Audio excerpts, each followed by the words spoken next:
Julie McKay, Young Australian of the Year for the ACT. Welcome to Content Group TV and congratulations. Thank you very much. What's the significance to you of being able to win such an award and such a recognition?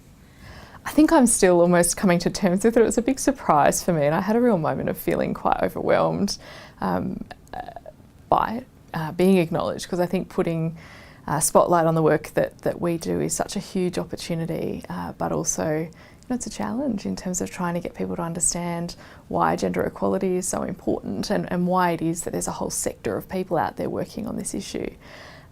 So it's very exciting, but I am very, very humbled to be considered. How much progress have we made in Australia around the issue of gender equality, and how much further have we got to go? I think in terms of legislation and policy, we've made huge progress in Australia. We now have the Sex Discrimination Act. We have workplace laws and policies that protect women at work. We have now a paid parental leave scheme, which starts to address one of the challenges for women in work. And we have a range of other policies that support the empowerment of women.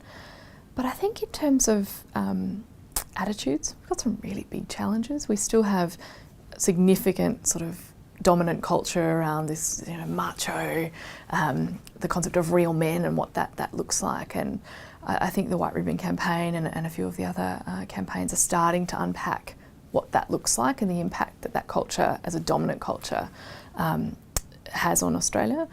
But I also think it's quite easy to, particularly if you've grown up in one of the capital cities, to have a bit of a warped view of what the situation looks like. So for our Indigenous women, for women from culturally and linguistically diverse backgrounds, for women all across Australia with disabilities, gender equality is a long way off. And so for me, I guess it's how do we both balance the issues facing women in the developing world, but also spotlight that there are some really significant challenges in Australia, and without dedicated focus and resources, they're not going to change.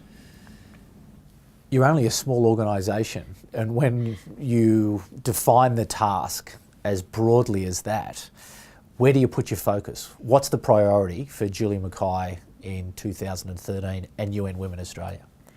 We are a small organisation. I think we have big dreams, and I think small organisations with big dreams can achieve a lot. We also have, I think, a huge base of volunteers who are ready to support us. We'll be focusing on three things. One's around violence, one's around women in conflict, and one is around women's leadership.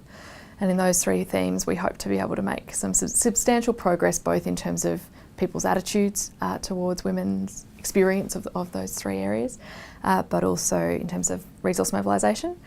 But as I sit down at the beginning of the year and think about, what is it that I'd really like to achieve this year, I think the biggest thing we could do would be to have just a small group of people think, maybe it's me, maybe I could actually do something differently in my world that would progress this issue.